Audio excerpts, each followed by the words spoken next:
என்னை பின்பற்றி வா. You follow me. என்னை பின்பற்றி. You follow me. ஜபத்தை கேட்கும் எங்கள் தேவா, ஆரீரருணோதயம் போல் உதித்து வரும் இவர் யாரோ, முகம் சூரியன் போல் பிரகாசம், சத்தம் பெருவெள்ள இரைச்சல் போல. இயேசுவே ஆத்மநேசரே, சாரோனின் ரோஜாவும் லிலி புஷ்பமுமா, பதினாயிரங்கள் சிறந்தோர், பதினாயிரங்கள் சிறந்தோர்.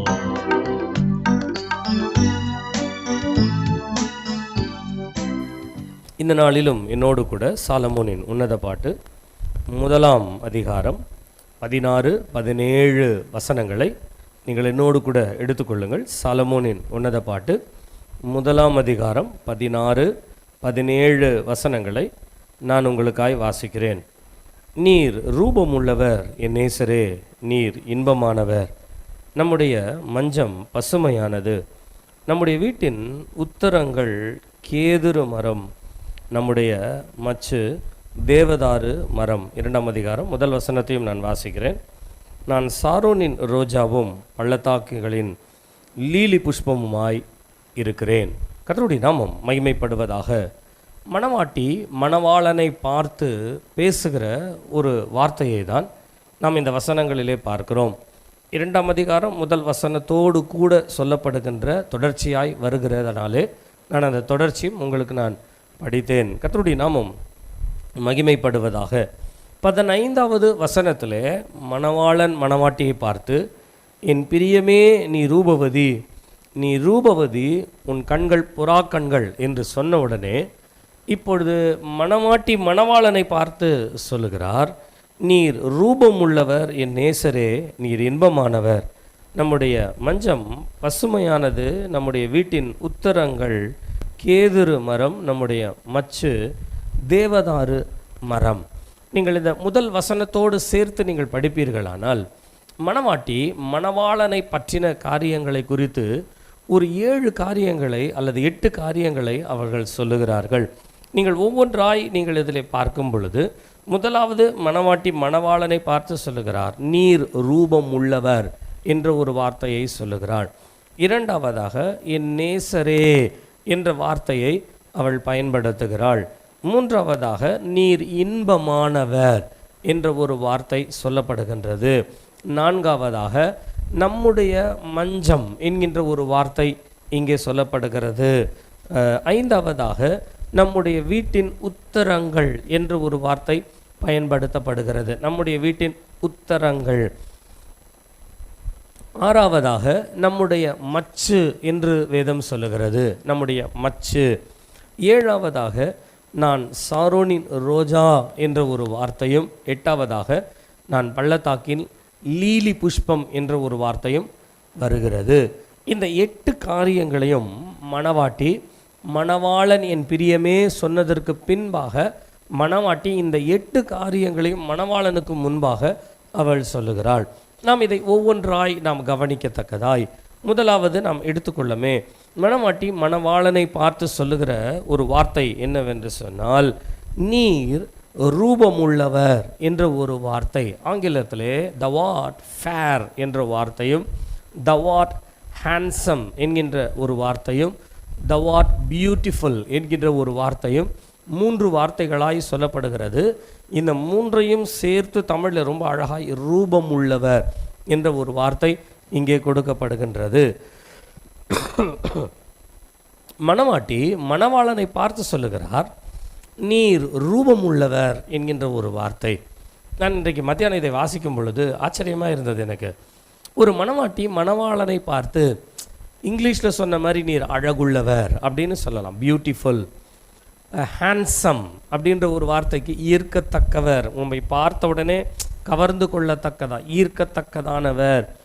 ஃபேர் அழகுள்ளவர், அந்த அழகினுடைய ஒரு உன்னதத்தை குறித்து கூட ஃபேர் என்ற ஒரு வார்த்தையை நாம் உபயோகப்படுத்தலாம். ஆனால் தமிழிலே அதற்கு ரூபம் உள்ளவர் என்கின்ற ஒரு வார்த்தை கொடுக்கப்படுகிறது. கர்த்தருடைய நாமம் மகிமைப்படுவதாக. நீங்கள் இந்த ரூபம் என்கின்ற ஒரு வார்த்தையை சற்று நாம் ஆராய்ந்து பார்ப்போம் என்று சொன்னால், மணவாட்டி மணவாளனை பார்த்து ரூபம் உள்ளவர் என்று சொல்லுவதற்கான காரணம் என்ன, அதனுடைய அர்த்தம் என்ன என்பதை பற்றி நாம் அந்த அர்த்தத்தை நாம் கவனிக்க வேண்டும் என்று சொன்னால், நீங்கள் 1 சாமுவேல் 16ஆம் அதிகாரம் 12வது வசனத்தை நீங்கள் வாசிப்பீர்களானால், 16ஆம் அதிகாரம் 12வது வசனத்தை நீங்கள் வாசிப்பீர்களானால், அந்த பகுதியிலே தாவீதினுடைய வீட்டிற்கு சாமுவேல் பெத்லகேமிற்கு வந்து ஈசாயினுடைய வீட்டிலே இருக்கிற பிள்ளைகளிலே ஒருவரை ஆண்டவர் ராஜாவாய் தெரிந்து கொள்ள வேண்டும் என்பதற்காக சாமுவேல் அபிஷேகம் பண்ணுவதற்காக ஈசாயினுடைய வீட்டிற்கு வருகிறார். 7 பிள்ளைகளை அவர் பார்த்து விட்டார். 7 பிள்ளைகளும் இல்லை என்று சொன்ன உடனே வேறு யாராயிலும் பிள்ளைகள் உண்டோ என்று கேட்கும் பொழுது ஒருவன் இருக்கிறான், அவன் ஆடு மேய்த்து கொண்டிருக்கிறான் என்று சொல்லுகிறார். அப்படி ஆடு மேய்த்து கொண்டிருக்கிறான் என்று சொல்லி அனுப்பும் பொழுது, அனுப்பப்பட்டவன் தாவீதை போய் பார்க்கும் பொழுது தாவீதை பற்றின ஒரு டிஸ்கிரிப்ஷன், தாவீது எப்படி இருந்தார் என்கின்ற ஒரு வர்ணனை எப்படி சொல்லப்படுகிறது என்று சொன்னால், தாவீதை பற்றி சொல்லப்படுகிற வர்ணனையிலே மிக முக்கியமாய் ஒன்று நல்ல ரூபம் உள்ளவன் என்ற ஒரு வார்த்தை வருகிறது. நல்ல ரூபம் உள்ளவன். இந்த நல்ல ரூபம் என்பதற்கு இந்த இடத்திலே அந்த ரூபம், நல்ல ரூபம் என்பதற்கு வேறு சில வார்த்தைகளும் பயன்படுத்தப்படுகின்றது. ப்ளீசிங் லுக் அப்படின்ற ஒரு வார்த்தை வருகிறது. அதாவது விரும்பத்தக்கதான ஒரு ரூபம் என்று சொல்லலாம். விரும்பத்தக்கதான என்ற ஒரு வார்த்தை பயன்படுத்தப்படுகிறது. இதே ஹேண்ட்சம், குட்லி என்ற ஒரு வார்த்தையும் உபயோகப்படுத்தப்படுகிறது. ஆக இந்த நல்ல ரூபம் என்கின்ற ஒரு வார்த்தை வேதத்தில் ஒரு மணவாளனுக்கு மணவாட்டி சொல்லுகின்ற அர்த்தம் என்ன, அது என்ன அர்த்தத்தை அது காட்டுகிறது.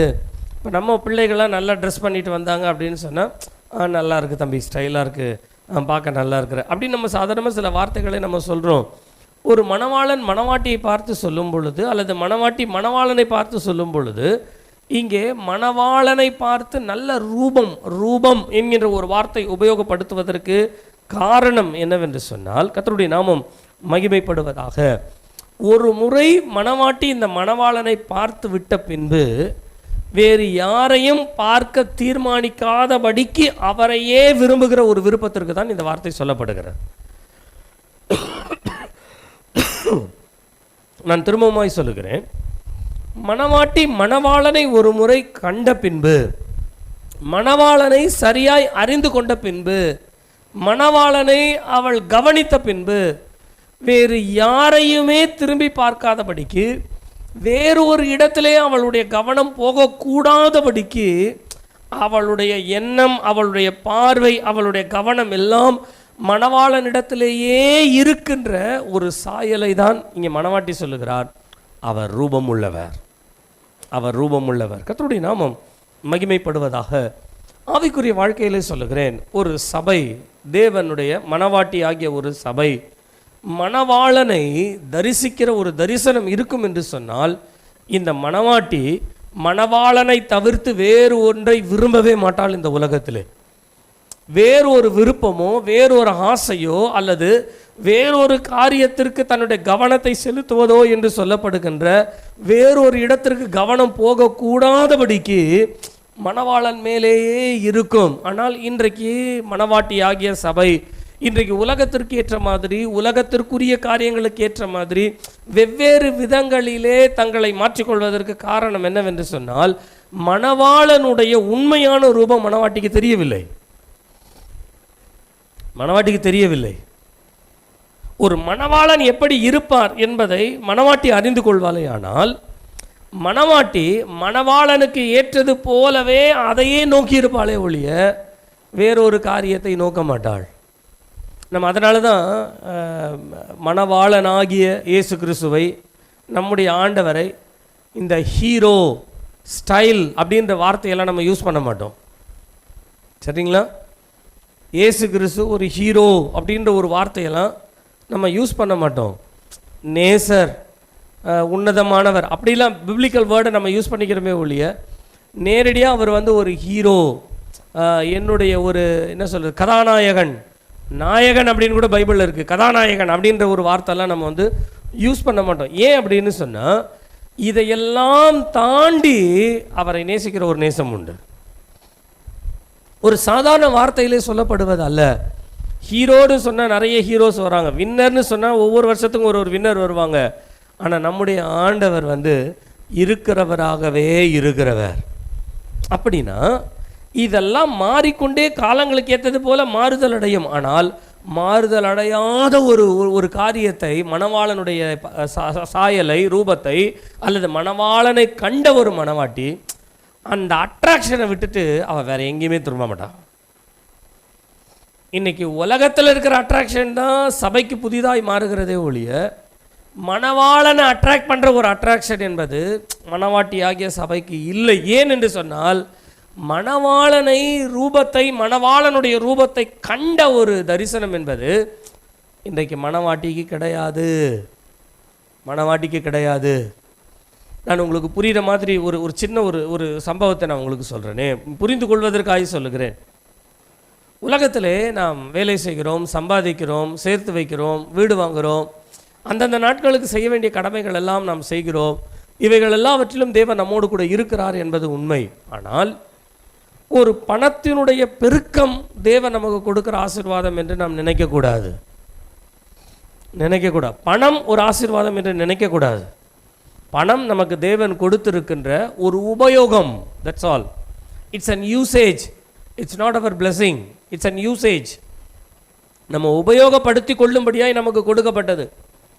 அப்படி ஒருவேளை இந்த பணம் தான் உண்மையான ஆசீர்வாதமாக ஆண்டவர் கொடுத்திருந்தா, அப்போஸ்தலனாகிய பவுல் எல்லாவற்றையும் விட்டு நான் குப்பையாக எண்ணி கர்த்தரை பின்பற்றுகிறேன் அப்படின்னு சொல்றார்.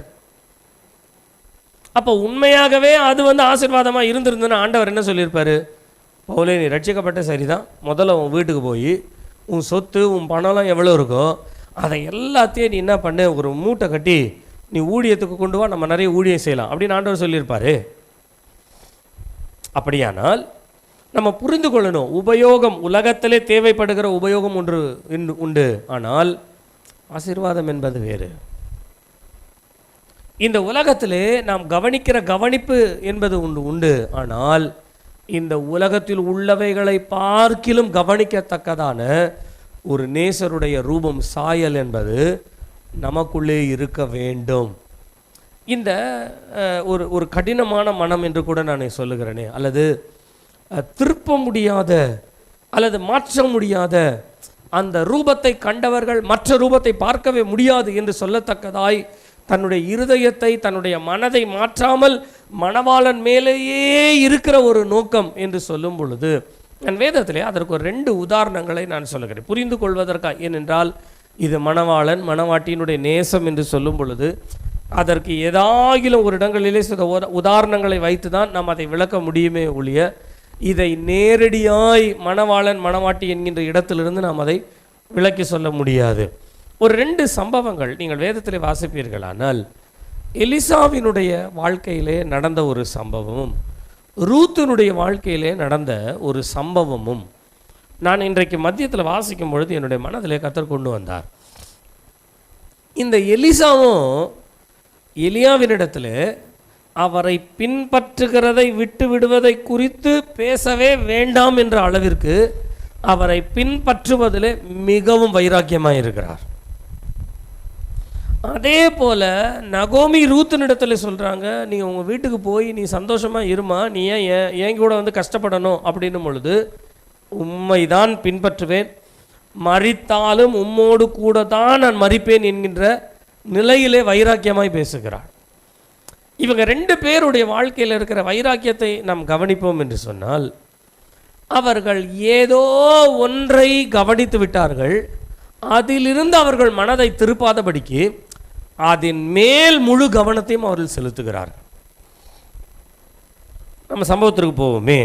நீங்கள் 1 ராஜாக்கள் 2ஆம் அதிகாரம் முதல் 2 வசனங்களை நீங்கள் வாசிப்பீர்களானால், இதிலிருந்து அப்படியே 10, 12 வசனங்கள் நீங்கள் தொடர்ந்து வாசித்து கொண்டே வரும் பொழுது, இந்த எலியா ஒரு நாள் எலிசாவினிடத்திலே அவர் சொல்லுகிறார், கில்காலிலே இருக்கும் பொழுது கர்த்தர் என்னை பெத்தேலுக்கு போக சொல்லுகிறார், ஆகையினாலே நீ இங்கே இரு. அப்போது எலிசா சொல்கிறார், இல்லை நானும் உம்மோடு கூட பெத்தேலுக்கு வருவேன்.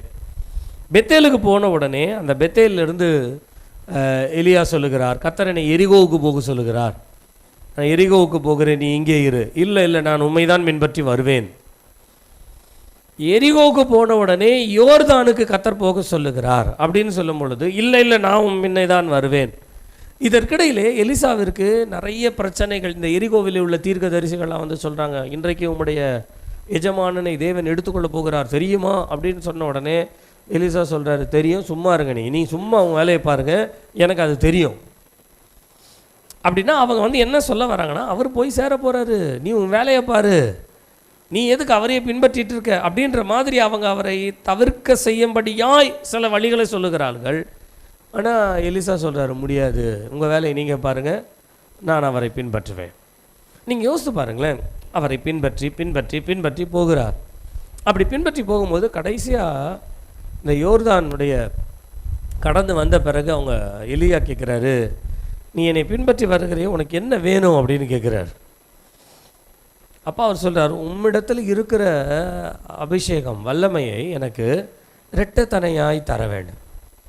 அப்போ அந்த 10வது வசனத்தில் எலியா ஒரு வார்த்தை சொல்லுகிறார், நீ என்னை கண்டால் அது உனக்கு கிடைக்கும் அப்படின்றார். என்னை கண்டால் உனக்கு கிடைக்கும் அப்படின்னா பாருங்கள், எலிசா ஏதோ ஒன்றை எலியாவினிடத்திலே பார்த்துட்டே வர்றாரு. எதை பார்த்துட்டு வர்றாரு அப்படின்னு சொன்னால், அவருக்குள்ள கிரியை செய்கிற தேவனுடைய வல்லமையை கவனித்து விட்டார். அதை எப்படி கூட சொல்லலாம், தேவனை கவனித்து விட்டார். இந்த தேவன் எனக்குள்ளே அதிகமாய் கிரியை செய்ய வேண்டும், இரட்டத்தனியாய் கிரியை செய்ய வேண்டும்.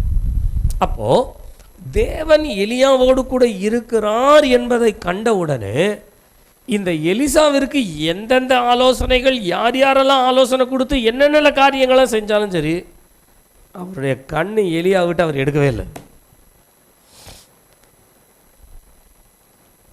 அவருக்கென்று சில வழிமுறைகள் உண்டு, அதையும் செஞ்சிருக்கலாம். ஆனால் அவைகளிலும் கவனத்தை செலுத்தாதபடிக்கு அபிஷேகம் என்று சொல்லப்படுகின்ற, வல்லமை என்று சொல்லப்படுகிற, எலியாவிற்குள்ளே கிரியை செய்த தேவனுடைய கிரியை என்று சொல்லப்படுகிற அந்த தேவனுடைய கிரியை மாத்திரம் எலிசா அதிகமாய் கவனித்தபடியினாலே எலியா சொல்கிறார், அந்த கிரியையை மாத்திரம் கடைசி வரைக்கும் பார், நீ என்னை கண்டால். அப்படின்னா என்ன அர்த்தம் தெரியுங்களா? நான் பரத்திற்கு ஏறும் பொழுது என்னை கண்டால், என்னை எலியாவை பார்க்குறதுல அப்படி என்ன வல்லமை வந்துட போகுது? என்னை கண்டால்னு சொல்லிட்டார் அவர்.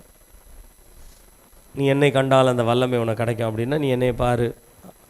நீ நானாக இருந்தோ இல்லை வேறு யாராவது என்ன சொல்லியிருப்பாங்க, முழங்கால் போடு, நான் உனக்கு ஜோம் பண்ணுறேன், தலைமையில் கையை வச்சு, அபிஷேகம் இறங்க கடவுது, என்னுடைய அபிஷேகம் இரட்டத்தனையா, அப்படியே ஜோம் பண்ணிட்டு போயிடலாம்ல. ஒரு சிம்பிளாக சார், நீ என்னை கண்டால் அப்படின்னா என்ன அர்த்தம் தெரியுங்களா? நீ அது வரைக்கும் என்னுடைய தேவனுடைய வல்லமை எனக்குள்ளே எப்படி நீ பார்த்தாயோ, அந்த வல்லமை என்னை கொண்டு போகிற ஒரு வேலை செய்ய போகிறது. இதை நீ கண்டுவிட்டாய், அந்த வல்லமையினுடைய நிறைவை நீ பார்த்துட்ட அப்படின்னு சொன்னால் அந்த நிறைவு உனக்குள்ளே நிறைவாய் மாறும். யோசித்து பாருங்கள், இன்றைக்கு மனமாட்டியாய் சபையாய் நாம் தேவனை பின்பற்றுகிறோம், நாம் தேவனுடைய சமூகத்திற்கு வருகிறோம், தேவ சபைக்கு வருகிறோம். ஒரு எலியா என்று சொல்லப்படுகிற ஒரு தேவ சபையாய் வைத்துக் கொள்ளுங்க. இந்த சபைக்குள்ளே தேவனுடைய வல்லமை கிரியைகள் எதை நாம் இதுவரைக்கும் காண்கிறோம், எதை நாம் ஆராய்ந்து பார்க்க வருகிறோம்? சங்கீதக்காரன் சொல்ல முடியும், ஆலயத்திலே நான் ஆராய்ச்சி செய்யும்படியாய் விரும்புகிறேன், ஆராய்ந்து பார்க்கும்படியாய் விரும்புகிறேன். அப்படி ஆராய்ந்து அவரை கண்டு கொள்ளுகின்ற ஒரு கண்டு கொள்ளுதல் நமக்கு கிடைக்கும் என்று சொன்னால், நான் சொல்ல நம்முடைய கவனத்தை உலகம் ஒரு நாளும் திருப்பவே முடியாது. நமக்கு ஆண்டவரை பற்றி சரியான ஒரு தரிசனம் இல்லை, அதுதான் சொல்லணும். இந்த டிவிலேயோ அல்லது மற்ற இடங்களிலோ சொல்லுகிற சாட்சியை நம்ம கேட்குறோம். மற்றவர்கள் தேவனை பற்றி சொல்லுகிற சில காரியங்களை நாம் கேட்டு பழகிவிட்டோமே ஒழிய, நம்முடைய தனிப்பட்ட வாழ்க்கையிலே தேவனை அனுபவிக்கிற ஒரு அனுபவம் என்கின்ற ஒரு தரிசனம் நம்முடைய வாழ்க்கையில் இல்லாத வரையிலும் நான் சொல்லுகிறேன், நம்முடைய கவனத்தை இந்த உலகம் எப்படியாயிலும் திருப்பி கொண்டே இருக்கும். மனவாட்டி சொல்றார், என்னுடைய கவனம் எங்கேயுமே திரும்பாது, யாருமே என்னுடைய கவனத்தை திருப்ப முடியாது. ஏன் திருப்ப முடியாது தெரியுங்களா? என் மணவாளனுடைய ரூபம் என்னன்னு எனக்கு தெரியும். இதை காட்டிலும் வேறு ஒரு ரூபம் இந்த உலகத்தில் கிடையாது. அல்லேலூயா, அல்லேலூயா, அல்லேலூயா. கவனிங்களேன், நான் ஒரு உதாரணத்திற்காக சொல்கிறேன். உங்களுக்கு ஏதோ ஒரு விதத்தில் ஆண்டவருடைய ஆசீர்வாதம் அல்லது ஆண்டவருடைய கிருபை, ஆண்டவருடைய தயவு உங்கள் மேல் வந்து நீங்கள் படுற கஷ்டத்துலேருந்து கர்த்தர் உங்களை தூக்கி எடுத்துறாருன்னு வைத்துக்கொள்ளுங்களேன். நான் சொன்ன மாதிரி உங்களுக்கு உதவியாக இருக்கும்படி, நீங்கள் கஷ்டப்படாதபடிக்கு ஆண்டவர் என்ன பண்ணுறேன்னா ஒரு 10 லட்ச ரூபா உங்கள் கையில் கொடுத்துறா, நீ வச்சுக்கோ அப்படின்னு செலவுக்கு வச்சுக்கோன்றார். நீங்கள் என்னைக்காகிலும் நாளைக்கு காய்கறி வாங்கணும் அப்படின்னு கஷ்டப்படுவீங்களா? இந்த பிள்ளைகளுக்கு ஸ்கூல் ஃபீஸ் கட்டணுமா அப்படின்னு உடனே ஐயோ என்ன பண்ணுவோம் அப்படின்னு கஷ்டப்படுவீங்களா? ஏன் அப்படின்னு சொன்னால் இருக்குது, அதனால் கஷ்டப்பட மாட்டோம், கஷ்டமாக யோசிக்க மாட்டோம், அதை பற்றின கஷ்டத்திற்கு ஒரு யோசனை வராது. அதே போல் சொல்கிறேன், மணவாளனுடைய ரூபம் மணவாட்டிக்கு தெரிஞ்சதுன்னா வேறொரு சாயலை மணவாட்டி திரும்பியே பார்க்க மாட்டான், கஷ்டப்படவே மாட்டான், அதை குறித்து யோசிக்கவே மாட்டான்.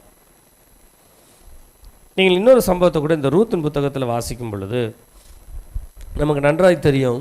இந்த நகோமி தன்னுடைய குடும்பத்தோடு மோவாப் தேசத்திற்கு போய் அங்கே அவர் புருஷன் இறந்து, அதற்கு பின்பு பிள்ளைகளுக்கு கல்யாணம் பண்ணி பிள்ளைகளும் அங்கே இறந்து போய் அதற்கு பின்பு அவர்கள் திரும்பி வரும் பொழுது ஓர்பாள் தன் மாமியாரை கட்டி அழுது முத்தம் செய்து அவள் திரும்பி போனாள்னு இருக்கு. ஆனால் ரூத்தை குறித்து நீங்கள் வாசிக்கும் போது 16, 17, 18 வசனங்கள் 2ஆம் அதிகாரம் 16, 17, 18 நீங்கள் வாசித்தீங்கன்னா கடுமையாக பேசுகிறார். முடியாது, உம்மோடு கூட தான் வருவேன், உம்முடைய ஜனம் என்னுடைய ஜனம். கடைசியில் முடிக்கும் போது எங்கே முடிக்கிறார் தெரியுங்களா? உன்னுடைய தேவன் என்னுடைய. அப்போது ஏதோ ஒரு காரியத்தை இந்த ரூத் ஓர்பாளை பார்க்கிலும் ரூத் கவனித்து விட்டாள். ஆகையினாலே தான் மாமியாரை விட்டு போகிறதுக்கு அவளுக்கு மனசு வரல. அப்படின்னா நீங்கள் யோசிச்சு பாருங்கள், ஏன் மாமியாரை விட்டு போக மனசு வரலன்னா, அங்கேருந்து இவங்க பெத்லகேமுக்கு வந்த பின்பு பெத்லகேமில் இந்த அம்மா போய் ஒரு நிலத்தில் வேலை செய்து அங்கே போவாஸ் வந்து, அதுக்கப்புறம் போவாஸ் பேசி எல்லாம் முடித்த பிறகு போவாஸ் போய் பேசுகிறாரு, இந்த எலிமலேக்கனுடைய நிலங்கள் இருக்கிறது, அந்த நிலங்களை நீ வாங்கிக்கொள் அப்படின்னு சொல்லி, எலிமலேக்கு ஒரு நிலம் இருக்குதுன்னு சொல்லி 4ஆம் அதிகாரத்தில் போவாஸ் இடத்துல தான் வருது. அது யோசிக்கிறது தோணுது. அதுக்கு முன்னால் நகோமி கூட சொல்லலை ரூத்துக்கிட்ட, நம்ம ஊருக்கு போகலாமா, நமக்கு ஒரு நிலம் இருக்குது, அந்த நிலத்தை வச்சு நம்ம விவசாயம் பண்ணி பொழைச்சிக்கலாம், என்னுடைய கணவர் பெரியவர், மாமனார் பெரிய ஆள் நம்ம ஊரில், நீ வா அங்கே போய் பொழைச்சிக்கலான்னு எதையுமே சொல்லலை. ஆனால் நகோமி கிட்ட ஏதோ ஒன்றை இந்த ரூத் கவனித்து விட்டாள். நான் இப்படி சொன்னால் உங்களுக்கு புரியும்னு நினைக்கிறேன். நகோமி கிட்ட ரூத் கவனிச்சிட்டான்னு சொன்னால் கொஞ்சம் புரியாது. மாமியார் இடத்துல மருமகள் ஏதோ ஒன்றை கவனித்தாள் அப்படி சொன்னால் புரியும் நமக்கு. சரிங்களா? சரி, என்னத்தை கவனிச்சிருப்பா அப்படின்றத நான் உங்களுக்கு ஒரு புரிதலுக்காய் சொல்கிறேன், வேதத்தினுடைய வசனத்தில்னு சொல்கிறேன். இந்த நகோமி என்று சொல்லப்படுகிற இவள் எப்படிப்பட்டவள் அப்படின்றதுக்கு ஒரு கிளான்ஸ் மாத்திரம் நான் சொல்லுகிறேன். அவர்களை ரொம்ப தாழ்த்தி நம்ம பேச வேண்டாம், இருந்தாலும் நம்முடைய சப்ஜெக்டுக்கு புரிதலுக்கு அது நமக்கு தேவைப்படும் என்பதனால் சொல்லுகிறேன். பெத்லகேமிலே ஒரு பெரிய மனுஷனாக இருந்த எலிமலேக் பெத்லகேமை விட்டு அவர் காலி பண்ணிவிட்டு அவர் மோவாப் தேசத்துக்கு போகிறாருன்னு சொன்னால் it's not an easy thing to say. அது ஒரு சாதாரண விஷயம் இல்லை பேசிக்கிறதுக்கு.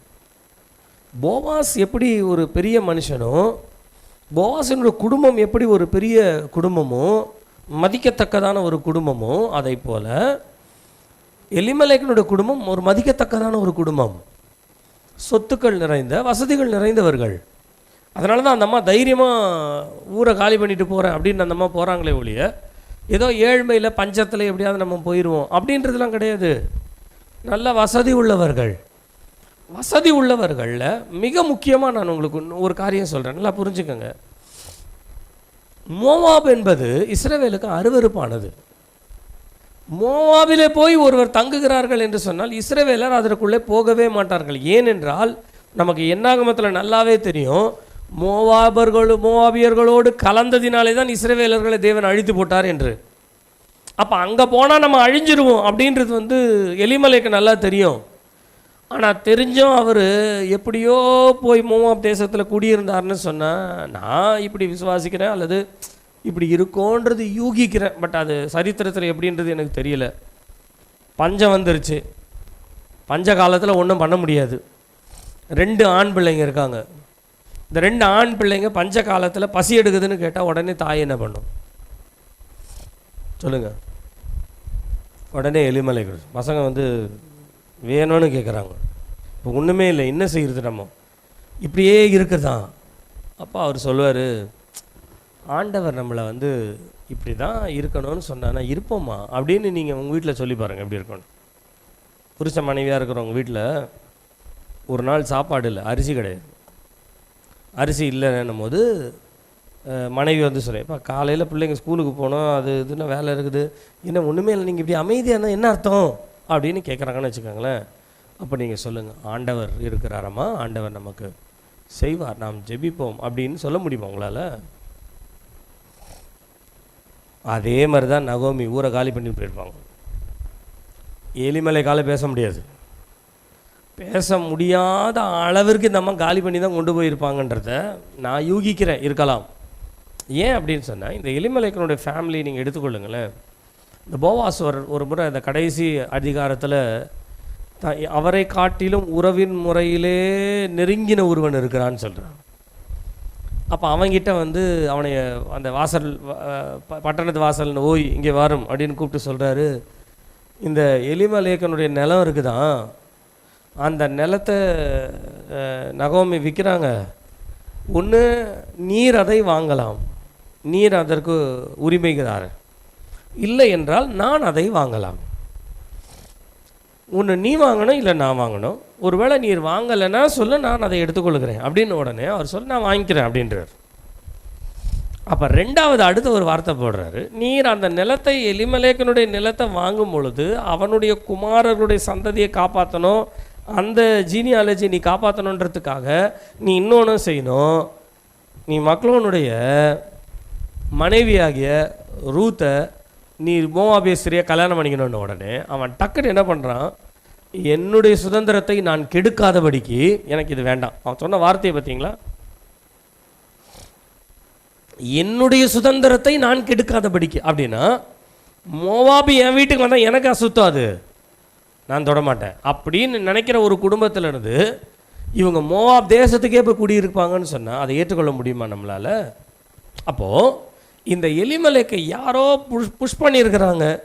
ஒருவேளை பிள்ளைகளின் நிமித்தமாகவோ அல்லது குடும்பத்து நிமித்தமாகவோ நகோமி ஒருவேளை அப்படி செய்திருக்கலாம் என்று நான் நினைக்கிறேன். சரிங்களா? இப்போ அந்த கேரக்டருக்காக சொன்னேன். இந்த நகோமி எப்படின்னா கிளப்பிடுவாங்க புருஷனை அப்படின்னு வச்சுக்கோங்க. ரெண்டாவது, இந்த நகோமியும் ரூத்தும் பெத்லகேமிற்கு வராங்க. இந்த பெத்லகேமிற்கு வரும் பொழுது அங்கே பெத்லகேமில் இருக்கிற எல்லாருமே வந்து இந்த 3வது வசனத்துலேயும் 4வது வசனத்துலையும் நீங்கள் வாசித்தீங்கன்னா அதில் சொல்லப்படுகிறது, இந்த ஜனங்கள் எல்லாம் அவளை பார்த்து இது நகோமியோ அப்படின்னு ஒரு வார்த்தையை சொல்கிறாங்க. அப்படிதானே சொல்கிறாங்க? 19 வருதா? வாசிங்க. அப்படியே இருவரும் பெத்லகேம் மட்டும் நடந்து போனார்கள். அவர்கள் பெத்லகேமுக்கு வந்தபோது ஊரார் எல்லாரும் அவர்களை குறித்து ஆச்சரியப்பட்டு இவள் நகோமியோ என்று பேசிக்கொண்டார்கள். சரி, இப்போ நான் உங்களுக்கு இதை அப்படியே ஒரு ஸ்க்ரீன் ப்ளே பண்ணுறேன். உங்களுக்கு நீங்கள் யோசிச்சு பாருங்க. நம்ம இந்த பாரதி நகரில் தான் நம்ம எல்லாருமே வீடு இருக்குன்னு வச்சுக்கோங்க, குடியிருக்கோம். இந்த தெருவில் தான் 4வது மேடு தெருவில் தான் இருக்கோன்னு வச்சுக்கோங்க. இதுலேருந்து யாரோ ஒருத்தர் வந்து ஊரை காலி பண்ணிட்டு போயிட்டாங்க.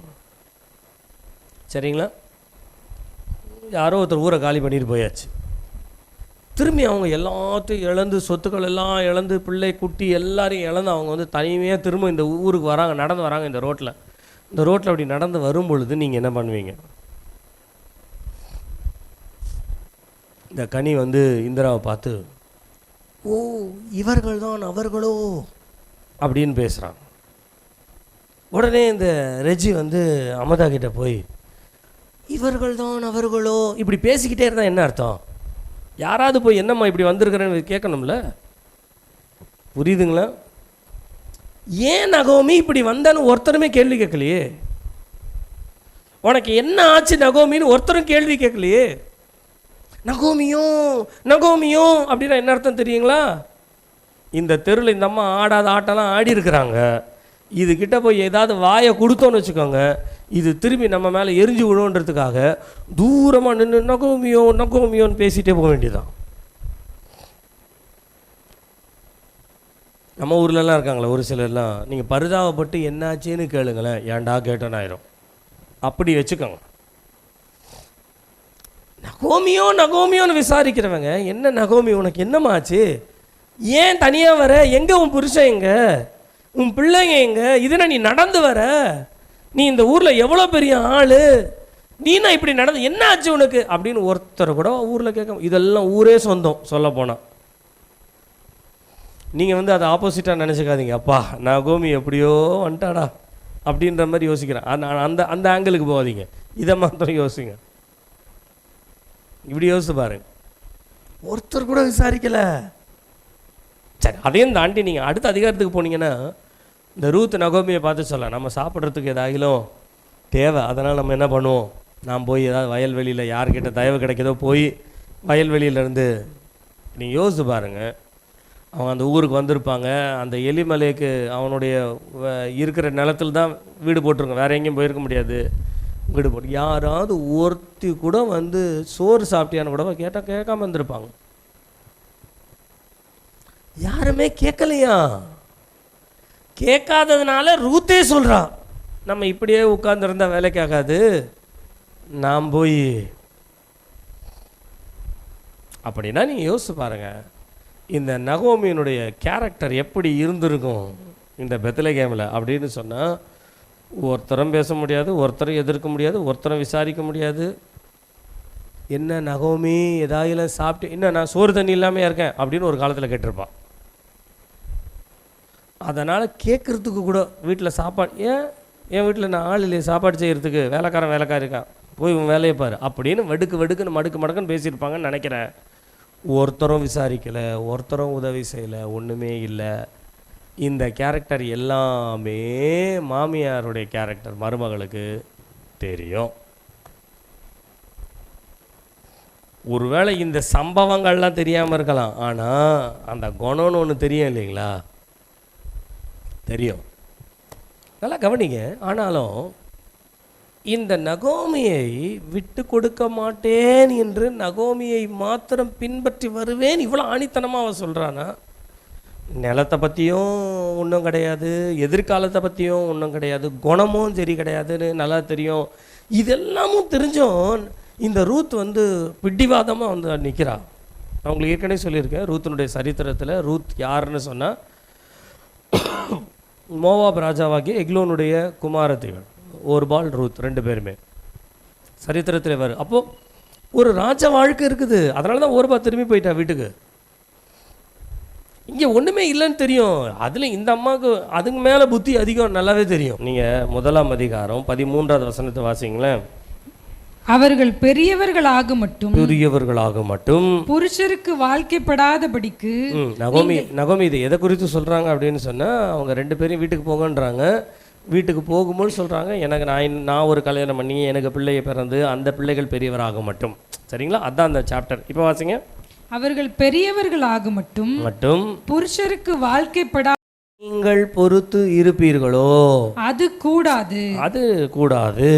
என் மக்களே, கர்த்தருடைய கை எனக்கு விரோதமா இருக்கிறதினால் உங்கள் நிமித்தம் எனக்கு மிகுந்த விசனம் இருக்கிறது. எனக்கு மிகுந்த விசனம். பாருங்க, இந்த அம்மா வந்து அந்த ஊர்ல இருந்து இங்க வந்தாங்க, மோவாப் தேசத்துக்கு வந்தாங்க. வந்தது வந்து ரூத் வந்து இங்கேருந்து அங்கே போய் நகோமியை பார்த்து உங்கள் பிள்ளைகளை கல்யாணம் பண்ணிக்கிறேன் இங்கே வாங்க அப்படின்னு கூப்பிட்டுலாம் இங்கே வந்து உட்கார வைக்கல. ரூத்துக்கும் அதுக்கு சம்மந்தம் கிடையாது. இவங்களாம் ஆண்டவருடைய அப்பத்தின் வீடை விட்டுட்டு மோவாபுக்கு வந்தாங்க. மோவாபுக்கு வந்தவங்க புருஷன் செத்த உடனே என்ன பண்ணியிருக்கணும், போதும் கர்த்தர் நம்மளை வந்து தண்டிக்கிறாரு, ஒழுங்காக நம்ம ஏரியாவுக்கு திரும்பி போகணுன்னு போயிருக்கணும். நீங்கள் 3-4 வசனத்தை வாசித்து பாருங்கள். புருஷன் செத்த உடனே நம்ம இப்படியே போனால் நம்ம ஊரில் இருக்கிறவங்களாம் நம்மளை வந்து எதையாகிலும் பேசுவாங்க, ஊராருடைய வாயில நம்ம விட முடியாது, ஆகையினாலே எப்படி ஆகிலும் இந்த மோவாப் தேசத்தில் வாழ்ந்து காட்டணும் அப்படின்றதுக்காக 2 பிள்ளைக்கு அங்கேயே கல்யாணம் பண்ணி வச்சு பார்க்கணும்னு பார்த்தாங்க. 2 பிள்ளைகளும் செத்து போனானுங்க. எதனால் செத்து போனானுங்க? மோவாப் தேசத்துக்கு வந்ததுனால தான், மோவாபினை பின்பற்றதுனால தான் வந்தது. இது நல்லாவே தெரியும். இப்போது புருஷனையும் இழந்தாச்சு, பிள்ளைகளையும் இழந்தாச்சு. மருமக்களை பார்த்து இந்த அம்மா சொல்கிறாங்க, என்ன சொல்கிறாங்கன்னா, உங்கள் நிமித்தம் எனக்கு இந்த வசனம் யாரால வந்தது சொல்லுங்க? யாரால வந்தது? நம்மளால வந்தது. நம்மளால தான் வந்ததுன்றத இந்த அம்மா எப்படி சொல்ல, உங்களால் ஆண்டவர் என்னை வந்து இப்படி நிலைமையில் இருக்கும், உங்களால் அப்படின்னா எப்படி இருக்கும்?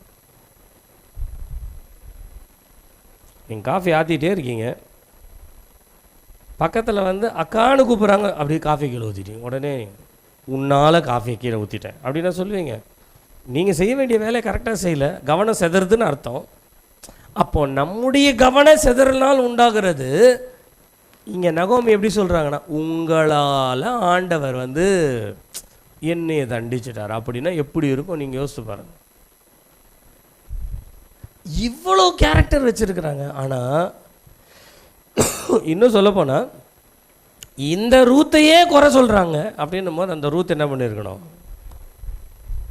போதுமா, உன் கூட இருந்து நான் அனுபவிச்சது, நீ போ உன் ஊருக்கு, நான் போகிறேன். ஆனால் இதையும் தாண்டி நகோமியின் இடத்துல ஏதோ ஒன்றை அவள் பார்த்தான், ஏதோ ஒன்றை கவனிச்சிட்டான்.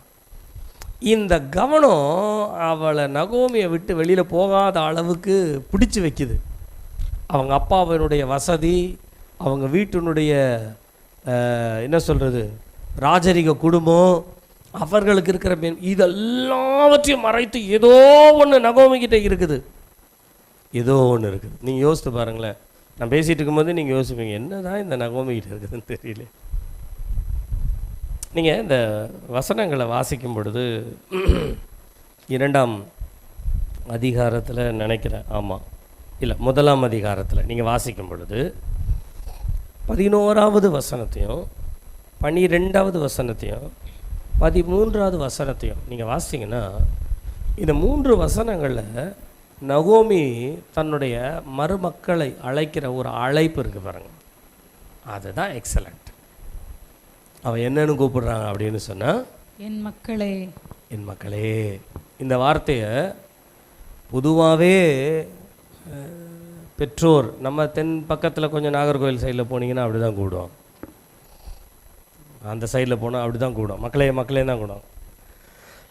நகோமி தன்னுடைய மருமக்களை, ஒருவேளை அவளுடைய கேரக்டர் வைஸில் அவள் வந்து உங்களால் தான் வந்தது அப்படின்னு சொல்கிறா. அவளுடைய கேரக்டர் வந்து ஒரு மாதிரி ரஃப்பான டைப்பு அப்படின்ற மாதிரி தான் ஒரு விதத்தில் நம்ம அப்படி பார்க்கணும் அப்படின்னு வைத்துக்கொள்ளுங்களேன், இருக்கலாம் அப்படின்னே வைத்துக்கொள்ளுங்க.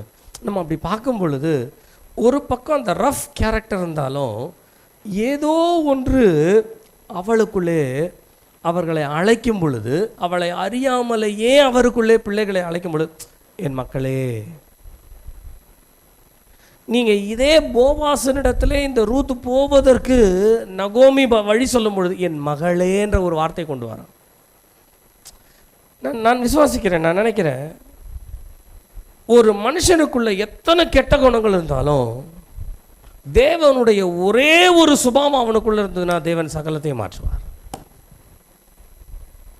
அதை நான் இப்படி சொல்றேனே, இவ்வளவு கெட்ட காரியங்களுக்குள்ளே கூட தேவன் நன்மை செய்கிறவராய் இருக்கிறார் என்பதை, தேவன் இருப்பார் என்பதை, இந்த தீமையிலும் தேவன் இருந்து இவர்களை நடத்துகிறார் என்கின்ற ஒரு வழியை, தேவனுடைய வழியை ரூத் பார்த்ததுனால வேதம் சொல்லுகிறது, கர்த்தருடைய நாமம் மகிமைப்படுவதாக, உம்முடைய ஜனம்தான் என்னுடைய ஜனம், உம்முடைய தேவன் என்னுடைய தேவன்.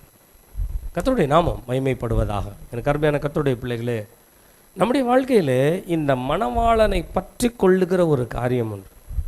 நீங்கள் யோசித்து பாருங்களேன், நிறைய நம்மை சுற்றிலும் தீமை நடக்குது, ஆனால் அந்த தீமைக்கு உள்ளே நமக்கு நன்மை செய்கிற கர்த்தர் இன்னும் கிரியை செய்கிறார்.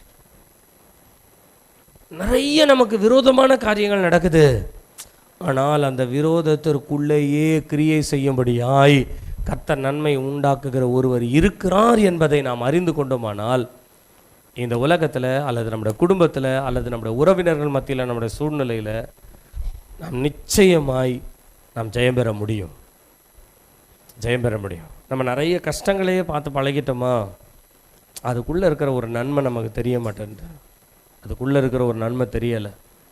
கஷ்டத்தையே நம்ம பார்த்து பழகுனதுனால அது இன்னும் கஷ்டம் என்ற இந்த காரியங்களுக்குள்ளேயே நாம் போகிறோமே ஒழிய, அந்த கஷ்டத்திற்குள்ளேயே தீமையை நன்மையாய் மாற்றுகிற ஒருவர் இருக்கிறார்.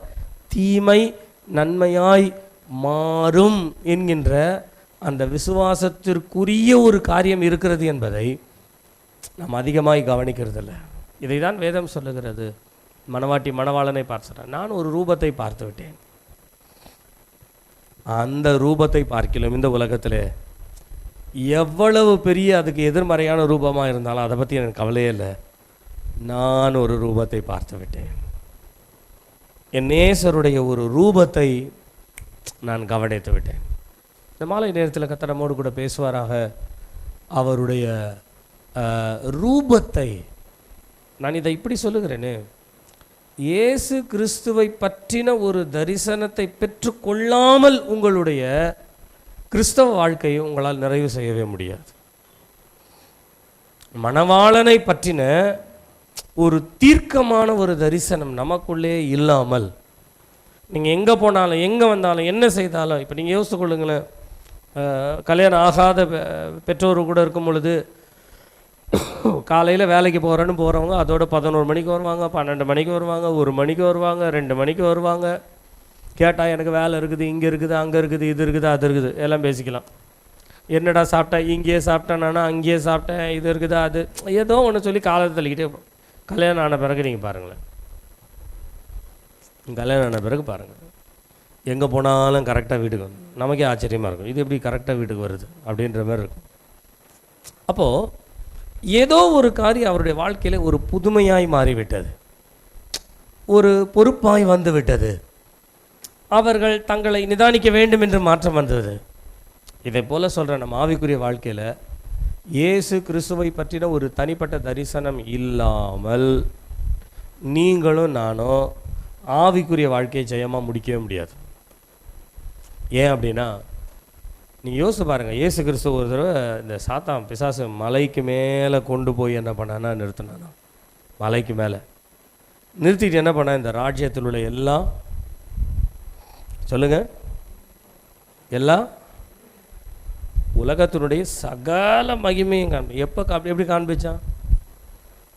நம்மளெல்லாம் காமிக்கணும்னா கூட்டிட்டு போய் அமெரிக்கா இதுதான் 1 மாதம் சுற்றணும், ஆப்பிரிக்கா இதுதான் 1 மாதம் சுற்றணும், இந்தியா நீ இந்தியா சுற்றிட்டு கொடுத்து செத்து போயிடுவீங்க, அந்த மாதிரி இருக்கும். தலையே சுற்றிடும் இந்தியாவுக்கு சுற்றினா. ஆனால் இந்த உலகத்தில் உள்ள மகிமையை ஒரு செகண்டில் இயேசு கிறிஸ்து காமிச்சாங்க. உங்களுக்கு அது புரிகிற மாதிரி சொல்லிட்டாங்களா?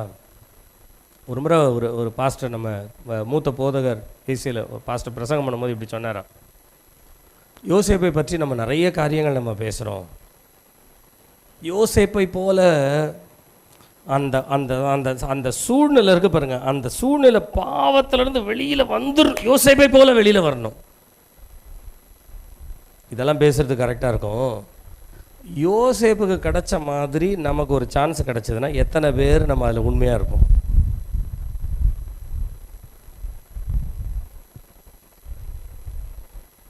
அதாவது நம்ம தூரத்துலேருந்து எதையோ பார்க்குறதுக்கு நம்ம இங்கே பேசிக்கலாம்.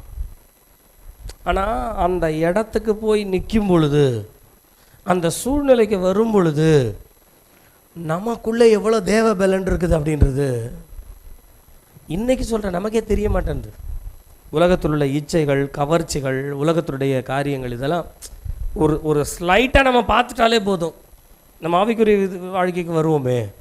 நீங்கள் யோசித்து பாருங்கள், இன்றைக்கு உலகத்தில் இருக்கிற காரியம் நமக்கு ஒரு கவர்ச்சியாக மாறிடுது. உலகத்தில் இருக்கிற காரியம் நம்மளை வெளுத்துது. ஒரு பாட்டு, ஒரு சாதாரண ஒரு சீரியலு, சாதாரண ஒரு சினிமா, இல்லை சாதாரண ஒரு காரியம் நம்முடைய வாழ்க்கையில் உடனே அது ஒரு பெரிய ஒரு இடத்த பிடிச்ச மாதிரி ஆக்கிடுது. ஆனால் மணவாட்டி, உண்மையான மணவாட்டி என்ன தெரியும் சொல்கிறா, எனக்கு ஒரு ரூபம் தெரியும், அந்த ரூபத்தை தவிர வேறு எதுவுமே கிடையாது, அந்த ரூபத்தை தவிர. அதாவது நம்ம சாதாரணமாக சொல்கிறோம்ல, இந்த மாதிரி இந்த சாப்பாடு பிடிக்கும், இந்த கலர் பிடிக்கும், இந்த ட்ரெஸ்ஸு பிடிக்கும், இது பிடிக்கும், அது பிடிக்கும், இது எல்லாம் எதுவுமே பிடிக்காமல் இயேசுவை மாத்திரம் பிடிக்கிறது தான் மணவாட்டி வாழ்க்கை. அப்படின்னா எப்படி பாஸ்டர் இதெல்லாம் இல்லாமல் எப்படி வாழ்கிறது அப்படின்னா, மனசுக்குள்ளே விருப்பங்கள் இருக்கலாம், நம்ம போகலாம், வரலாம், செய்யலாம். ஆனால் அந்த விருப்பம் வெறியாக மாறக்கூடாது, வெளியில் வரக்கூடாது.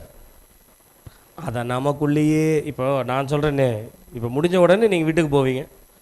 வீட்டுக்கு போன உடனே நீங்கள் கண்டிப்பாக இன்றைக்கி நைட்டு சாப்பிட்டு தான் நம்ம படுப்போம், சரிங்களா? சாப்பிடும் பொழுது வெறித்தனமாக சாப்பிடுவீங்களா இல்லை சாப்பாடாக சாப்பிடுவீங்களா? அவ்வளோதான். வெறித்தனமாக செய்கிறதுக்கும் அது ஒரு சாப்பிட்றது நம்முடைய ஒவ்வொரு அன்றாட நம்முடைய பலத்திற்கு உண்டான ஒரு வேலை, அதை நம்ம செய்யணும், அவ்வளோதான். அதே போல் நான் என்ன சொல்கிறேன்னா, ஒரு சேலை வாங்கி கட்டுறீங்க, உங்களுக்கு பிடிக்கும், வாங்கி அதை ஒரு பெரிய மேன்மையாக நீங்கள் யோசிக்காதீங்கன்றேன் நான். If you want to take something, take it, that's all. Don't make it as a great thing. அது ஒரு பெரிய விஷயமா பார்க்காதீங்க. இது ஒரு பெரிய காரியமாக கிடச்சிச்சு அப்படின்னு நினைக்காதீங்க. எப்படியோ பல நாள் நான் தேடி கண்டுபிடிச்சிட்டேன் அப்படின்லாம் நினைக்காதீங்க. நீங்கள் கண்டுபிடிக்கிறது உங்களுக்கு கொடுத்தது யார் சொல்லுங்கள்? கொடுத்தது யார்? ஆண்டவர் தான் கொடுத்தாரு. நீங்கள் மனசில் விரும்புனீங்க, ஆண்டவர் உங்களுக்கு கொடுக்கறதுக்கு ஒரு வழி செய்கிறாரு. கர்த்தர் கொடுத்தார், கர்த்தருக்கு சோத்திரம் அப்படின்ட்டு போங்க. ஒரு நீங்கள் நீங்கள் நீங்கள் நீங்கள் விரும்பி பெற்றுக்கொள்கிற காரியத்தை கூட எனக்கு அது கர்த்தர் கொடுத்தார் அப்படின்ற சந்தோஷத்தோடு போயிட்டீங்கன்னா நீங்கள் விரும்பாத காரியத்தையும் சேர்த்து கொடுப்பார் ஆண்டவர். நீங்கள் விரும்புகிற காரியத்தை, எனக்கு இந்த கலர் தான் பிடிக்கும், எனக்கு இப்படித்தான் நான் இருப்பேன், நான் இதைத்தான் செய்வேன் அப்படின்ற மாதிரி நீங்கள் ஃபேஷனைட் பண்ணிங்க அப்படின்னு சொன்னால் ஆண்டவர் ஒன்றுமே இல்லாமல் உட்கார வச்சுருவார் நம்மளை. நீங்கள் நிறைய பேருடைய வாழ்க்கையிலலாம் ஒன்றுமே நிற்க முடியாமல் இருக்கிற சூழ்நிலைகளுக்கு காரணம் என்னன்னு சொன்னால், நான் சொல்கிறேன், நமக்கு ஒரு ரூபம் இருக்குங்க, அதை தவிர்த்து ஒரு என்ன சொல்கிறது, வேற ஒரு ரூபம் நமக்கு கிடையாது, வேற ஒரு இன்ட்ரெஸ்ட் கிடையாது, அப்படி சொல்லலாம். வேற ஒரு இன்ட்ரெஸ்ட் கிடையாது. நமக்குன்னு ஒரு விருப்பம், நமக்குன்னு ஒரு இது இருக்கலாம், எல்லாம் யாருக்குமே இருக்காதுன்னு சொல்ல மாட்டேன். பட் எதுவுமே இயேசுவை கடந்து போகக்கூடாது. எல்லாம் அவருக்குள்ளே அடங்கணும், அவருக்குள்ளே அடக்கப்படணும். அதுதான் மணவாளனுடைய சாயலை காண்கின்ற ஒரு மேன்மை, மணவாளனை சார்ந்து வருகிற ஒரு மேன்மை. நான் சொல்கிறேன், எங்களுடைய பிதாக்கள் இடத்துல நாங்கள் அதை தான் பார்த்தோம். நான் சொல்கிறேன், ஒரு இடத்துல கூட நான் வந்து அவருடைய ஃபோட்டோ வந்து ரொம்ப ஸ்டைலாக இருக்கிற மாதிரி ஒரு ஃபோட்டோ கூட நான் பார்த்ததே கிடையாது. ஆனால் இருக்குது, நான் பார்த்ததில்லை. இன்றைக்கி பாருங்கள் ஃபோட்டோவை, ஒரு கேமரா கிடைக்கட்டமே, ஒரு செல்லு கிடைக்கட்டமே, ஐயோ சாமி, அதில் இருக்கிற ஃபோட்டோவை போட்டு அதை டிபி போட்டு அதை ஏபி ஆக்கி அதை எம்பி ஆக்கி, நான் சொல்கிறத புரிந்து கொள்ளுங்க. இதெல்லாம் நம்முடைய ஆசை போகவே கூடாது. இதெல்லாம் வந்து அற்பமானவைகள், இந்த உலகத்தில் இருக்கிற அற்பமான சாதாரண காரியங்கள், அவ்வளோதான். இந்த சாதாரண காரியத்தை சாதாரணமாகவே கொண்டு போங்க. எதை மேன்மைப்படுத்தணுமோ அதை மாத்திரம் மேன்மைப்படுத்துங்க. எது மேன்மை தெரியுங்களா? உண்மை அல்லாமல் வேறொரு மேன்மை இல்லை, உண்மை அல்லாமல் வேறொரு ஆசை இல்லை, உண்மை அல்லாமல் கொஞ்ச நேரத்துக்கு முன்னால் நம்ம பாடுறோம் பாட்டு, இந்த நேசுவே இந்த நேசமே, உண்மை அல்லாமல் மேன்மை என்பது வேறு ஏதும் இல்லை இந்த பாரினிலே. வேற ஒரு மேன்மை கிடையாது. வேற என்ன நமக்கு வேற சந்தோஷம் என்ன இருக்குது சொல்லுங்களேன்? வேற என்ன விருப்பம் இருக்குது சொல்லுங்களேன்? வேற என்ன மகிழ்ச்சி இருக்குன்னு சொல்லுங்களேன்? சொல்லுகிறேன், அதை காட்டிலும் வேறொரு மேன்மை, அதை காட்டிலும் வேறொரு மகிழ்ச்சி நமக்கு ஒன்றுமே இல்லை. நின்று நாம் ஜெபிப்போமா? நாம் எல்லாரும் இடமே நின்று நாம் ஜெபிப்போம். அவருடைய ரூபம், அவருடைய ரூபம். என்னை பின்பற்றி வா. You follow me. என்னை பின்பற்றி You follow me. ஜபத்தை கேட்கும் எங்கள் தேவா.